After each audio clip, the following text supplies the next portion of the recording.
Hi everyone, it's Miss Naima again. So welcome to your new class text video for this term, which is from a chapter book related to the Stone Ages that you'll be learning more in English and your history lessons for this term.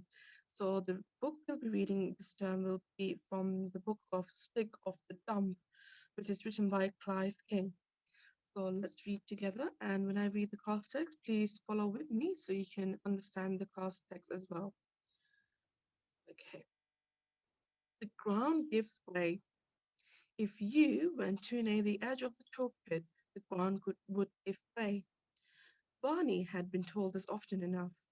Everybody had told him. His grandmother, every time he came to stay with her, his sister, every time she wasn't telling him something else. Barney had a feeling, somewhere in his middle, it was probably true about the ground giving way. But still, there was a difference between being told and seeing it happen. And today was one of those great days when there was nothing to do, nothing to play, and nowhere to go, except to the chalk pit, the dump. Barney got through the rickety fence and went to the edge of the pit. This had been the side of a hill once, he told himself.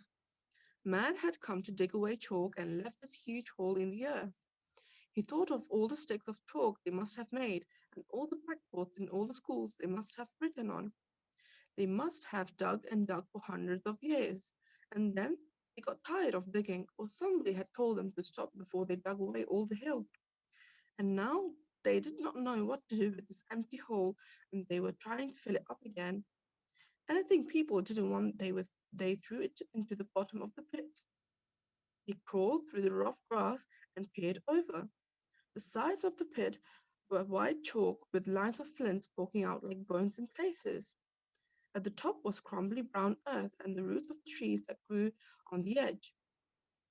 The roots looped over the edge, twined in the air, and grew back into the earth.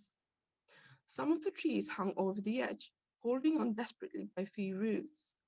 The earth and chalk had fallen away beneath them, and one day they too would fall to the bottom of the pit. Strings of ivy and the creeper called Old Man's Beards hung in the air. Far below was the bottom of the pit, the dump. Barney could see strange bits of wreckage among the moss and elder bushes and nettles.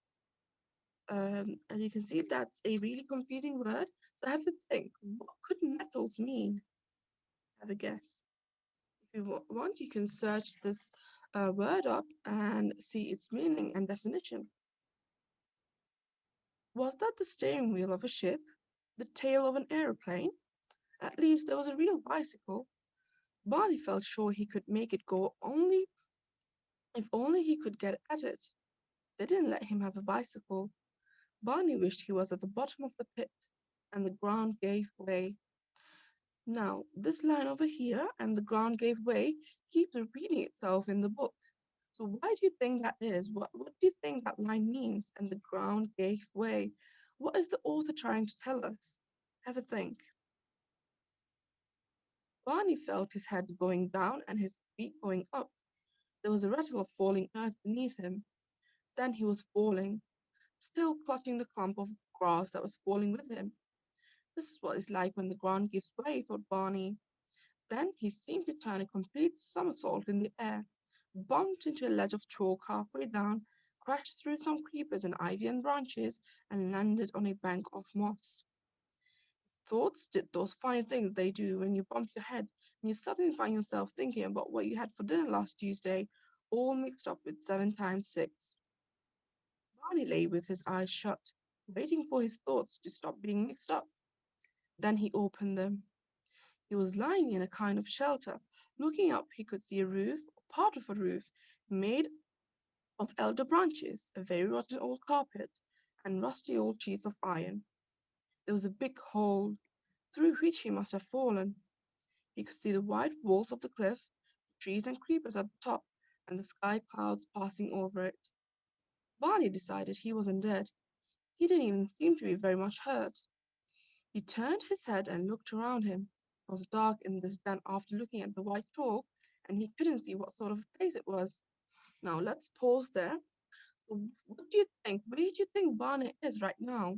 Where do you think Barney has fallen into? Have a think. So pause the video and have a think. So there's some hints over there. So he could see the white walls of the cliff. Um, Barney decided he wasn't dead, and the sky was passing over him, and it was quite kind of dark as well. So have a think where Barney could be and where he's fallen into. He turned his head and looked around him. It was dark in this den after looking at the white chalk, and he couldn't see what sort of a place it was. It seemed to be partly a cave dug into the chalk, partly a shelter built out of over the mouth of the cave. There was a cool, damp smell. Wood lice and earwigs dropped from the roof where he had broken through it. But what had happened to his legs? He couldn't sit up when he tried to. His legs wouldn't move. Perhaps I've broken them, Barney thought. What shall I do then? He looked at his legs to see if they were all right, and found they were all tangled up with creeper from the face of the cliff. Who tied me up? Thought Barney. He kicked his legs to try to get them free, but it was no use. There were yards of creeper trailing down from the cliff. I suppose I got tangled up when I fell, he thought. Expect I would have broken my neck if I hadn't. He lay quiet and looked around the cave again. Now that his eyes were used to it, he could see further into the dark part of the cave.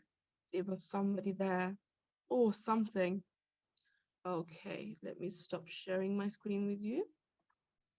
So that's our class text reading done for today. So if you want, you can pause and rewind the video to read at your own pace and have a think of what could happen next. So what do you think has tied Barney up, or what object has tied Barney up in the cave that he's fallen into? Okay, so thank you very much for listening today. I hope you enjoyed reading with me. Bye.